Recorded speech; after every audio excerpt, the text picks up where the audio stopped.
No cześć, to ja, Kamila, czyli Polka Podróży. Dzisiaj poznajemy ciekawe fakty na temat Bali. To jedziemy. Bali to wyspa jak żadna inna w Indonezji, która słynie z tego, że obejmuje ponad 17 tysięcy wysep. Co ciekawe, Indonezja to największy na świecie kraj muzułmański, ale Bali to wyspa, gdzie głównym wyznaniem jest hinduizm balijski, który wywodzi się z hinduizmu indyjskiego, ale ma wiele lokalnych i wyjątkowych obrządków, które można znaleźć tylko na Bali właśnie.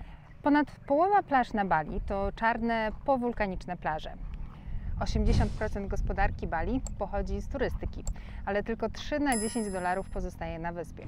Balijski księżycowy Nowy Rok obchodzony jest w marcu, w dniu Nyepi. To święto ciszy. Oczekuje się, że w tym czasie wszyscy na Bali, z wyjątkiem lokalnych funkcjonariuszy policji, pozostaną we własnych domach.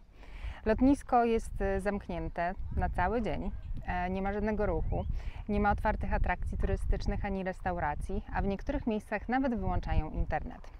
Ma to być dzień autorefleksji dla wszystkich. Przeciętny Balijczyk mówi 3 językami: po indonezyjsku, Bali Bahasa i często mówią również po angielsku.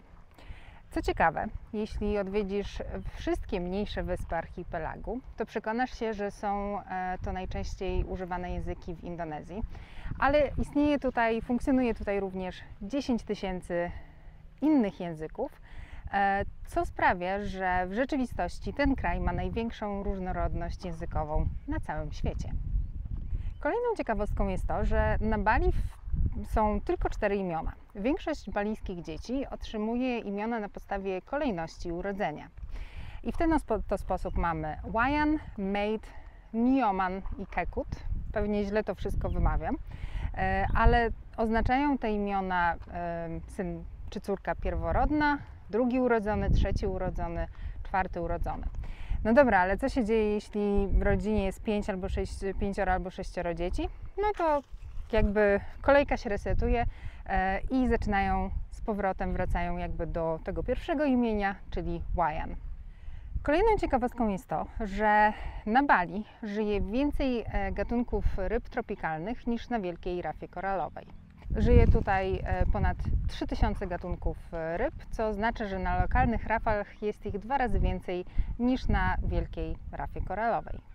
Bali to wyspa wulkaniczna, na której znajdują się aż 2 aktywne wulkany. Pierwszy to góra Batur, na którą prowadzi dość łatwy szlak.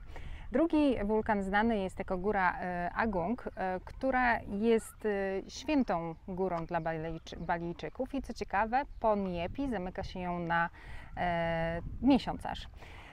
Zamyka się ją dla turystów w tym sensie, bo w tym czasie są obchodzone różne obrządki. Tak czy inaczej, nie jest to góra, na którą można wejść w sandałkach. Wspinaczka wymaga naprawdę bardzo dobrej kondycji i niektóre odcinki są podobno dosyć techniczne i wymagają bardzo dużej sprawności, a najlepiej jakiegoś doświadczenia właśnie wspinaczkowego. Balijczycy żyją według zasady Trihita Karana, czyli dosłownie 3 przyczyn dobrego samopoczucia. W praktyce oznacza to, że każdy człowiek powinien żyć w harmonii z Bogiem, z naturą i ze swoją wspólnotą. To również jest jeden z powodów, dla których Balijczycy są tak sympatyczni i gościnni. Coś, co zauważycie na każdym kroku na Bali, to Kanang Sari, czyli ofiary dla duchów wyspy, które lokalsi składają wszędzie tam, gdzie wydaje się to być stosowne. Te małe tkane koszyczki są robione z liści kokosa i wypełnione są przekąskami, kwiatami i płonącymi kadzidłami. Większość rodzin każdego ranka umieści kilka takich prezentów wokół swojej posiadłości, najczęściej przy bramie wejściowej, przy drzwiach, w świątyniach domowych oczywiście i często na przykład na skuterach.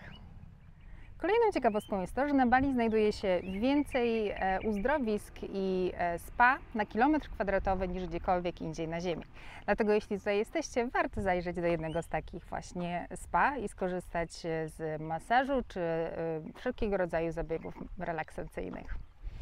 Kolejną ceremonią, o której wyczytałam, jest ceremonia, która się nazywa Metata, która odbywa się, gdy Balijczyk osiąga dojrzałość płciową. Jest to ceremonia piłowania zębów.